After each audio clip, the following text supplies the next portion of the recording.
So today we are going to discuss about the composite number और ये मेरी video series में second video है। आप पहली वीडियो जिन लोगों ने नहीं देखी है तो I request you to please go through that video. That video is related to prime number. काफी मिलता जुलता लॉजिक है प्राइम नंबर से कंपोजिट नंबर का। एंड में जब हम इस वीडियो को एंड करेंगे तो मैं आपको कंपैरिजन करके भी दिखाऊंगा प्राइम नंबर प्रोग्राम के बीच में और कंपोजिट के बीच में। तो चलिए स्टार्ट करते हैं कंपोजिट नंबर का प्रोग्राम हम किस तरीके से बना सकते हैं। Let's see. आप तो we have to follow some steps. सबसे पहला स्टेप कि हम एक नंबर यूजर से ले लेंगे। Then the second step we have to follow is कि कैसे भी करके हमें उसके फैक्टर्स काउंट करने हैं, नंबर ऑफ फैक्टर्स।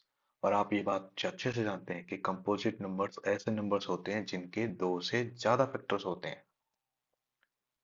मैंने क्या बात कही? ऐसे नंबर्स जिनके फैक्टर्स दो से ज्यादा होते हैं।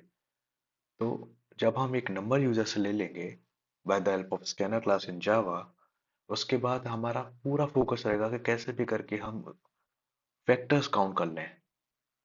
और काउंट करने के बाद हम सबसे लास्ट में ये कंपैरिजन कराएंगे क्या जो फैक्टर्स काउंट किए हमने क्या वो दो से ज्यादा है। अगर वो दो से ज्यादा है तो डेट मीन्स वो हमारा कंपोजिट नंबर है। Let's take an example. मैंने एक नंबर लिया या यूजर ने एक वेरिएबल हमने एक वेरिएबल बनाया नंबर नाम का जिसमें एक नंबर ले लेते हैं जस्ट सपोज 8। अब इस 8 को हम डिवाइड करना स्टार्ट करते हैं बाय 1। क्या ये 1 से डिवाइड हो जाएगा? Of course. और जब ये 1 से डिवाइड हो गया तो हम एक काउंटर को चला देंगे जिसकी वैल्यू 1 हो जाएगी। स्टार्टिंग में काउंटर की वैल्यू 0 रहेगी, लेकिन जैसे ही ये नंबर डिवाइड हो जाएगा हमारा काउंटर की वैल्यू भी इंक्रीज हो जाएगी। फिर हम इसे 2 से डिवाइड करके देखेंगे क्या ये हमारा 2 से डिवाइड हो गया? ऑफ कोर्स 2 से पूरा डिवाइड हो गया। फिर हम 3 से डिवाइड करके देखेंगे, इस बार नहीं हुआ, यानी काउंटर की वैल्यू में कोई भी चेंज नहीं आएगा। देन हम 4 से डिवाइड करके देखेंगे एंड इट कंप्लीटली डिवाइड्स, तो काउंटर की वैल्यू 2 से होकर 3 हो जाएगी। Then moving ahead we have to divide it by 5. It's not gonna divide it. Then हम 6 से डिवाइड करके देखेंगे तो भी डिवाइड नहीं होगा। 7 से करके देखेंगे तो भी डिवाइड नहीं होगा और फिर हम 8 से करके देखेंगे और आप देखेंगे कि 8 से कंप्लीटली डिवाइड हो जाएगा, तो फिर काउंटर की वैल्यू भी एक बढ़ जाएगी, यानी 3 थी अब 4 हो चुकी है। इन दिस वे आप ये समझ पाए कि टोटल नंबर ऑफ फैक्टर्स हमारे पास कितने आ गए, वो है 4। जो हमारा एक वेरिएबल ने काउंट कर लिया जिसकी वैल्यू गई 4। और आप ये जानते भी हैं कि 8 को डिवाइड करने वाले कौन कौन से नंबर्स होते हैं? 1, 2, 4 एंड 8 एंड सी।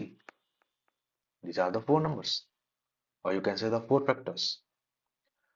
इसी लॉजिक का यूज करके अब हम अपना प्रोग्राम बनाते हैं। So let's start. जैसे हमने लिखा import java dot util dot scanner। आपको पता है हम स्कैनर क्लास की मदद से हम bye the help of keyword हम इनपुट लेंगे, तो इसलिए मैंने इस क्लास को इंपोर्ट करा लिया। Then class we have to start the class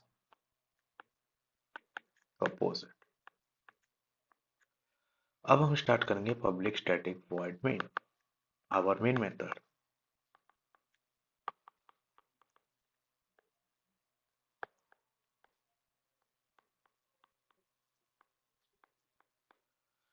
तो जैसे ही हमारा मेन मेथड ओपन हो जाएगा सबसे पहले हमें एक नंबर नाम का वेरिएबल बनाना पड़ेगा जो कि इंटीजर डेटा टाइप का हो, और एक काउंटर जो सिर्फ काउंट करने का काम करेगा, यानी उसकी वैल्यू स्टार्टिंग में 0 रहेगी। ओके। तो हम स्कैनर क्लास का ऑब्जेक्ट बना लेते हैं। यहाँ पर scanner object is SC new scanner system dot in and then user के पास एक instruction system dot out dot print L N, enter the number. अब फटाफट से जल्दी से बिना टाइम वेस्ट करे हम उस नंबर नाम के वेरिएबल में by the apple scanner class object हम इनपुट ले लेते हैं। तो S C dot next int चलिए, अभी तक हमने इतना काम किया कि एक नंबर नाम का वेरिएबल बनाया और एक काउंटर बनाया जिसकी स्टार्टिंग में वैल्यू 0 रहेगी, एंड एक नंबर हमने यूजर से इनपुट ले लिया है। Then we have to apply the for loop. अब हम एक फॉर लूप स्टार्ट करने जा रहे हैं। आई की वैल्यू 1 से स्टार्ट होगी, I is less than equal to, वो नंबर तक हम जाएंगे, और आई प्लस प्लस। और इस लूप के अंदर हमें काम क्या करना है, इस लूप के अंदर हम अपना मेन लॉजिक लिखने जा रहे हैं, यानी फैक्टर्स काउंट करेंगे। तो यानी इफ, क्या मेरा वो नंबर जो मैंने यूजर से लिया था, क्या वो आई की हर एक वैल्यू से डिवाइड हो जाएगा और जीरो देगा? यानी यहाँ हम रिमाइंडर चेक कर रहे हैं, क्या ये 1 से डिवाइड होगा, फिर आई की वैल्यू 2 होगी तो 2 से डिवाइड होगा, फिर 3 होगी, एंड सो ऑन। अगर ऐसा होने वाला है तो हम काउंटर की वैल्यू प्लस प्लस करा देंगे, यानी एक से इंक्रीमेंट करा देंगे। इस तो यहाँ तक अभी जैसे ही हमने फॉर लूप कंप्लीट किया, यानी हमने अपने total number of factors count कर लिए हैं। अब हम जाएंगे इफ, जैसा कि हमारा लास्ट स्टेप बचा है, क्या हमारा काउंटर की वैल्यू 2 से ज्यादा है? अगर ऐसा है तो हम प्रिंट करा देंगे yes, it is a composite number.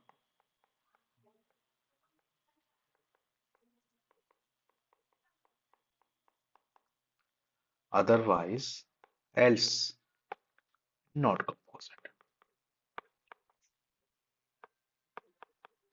Not a composite number.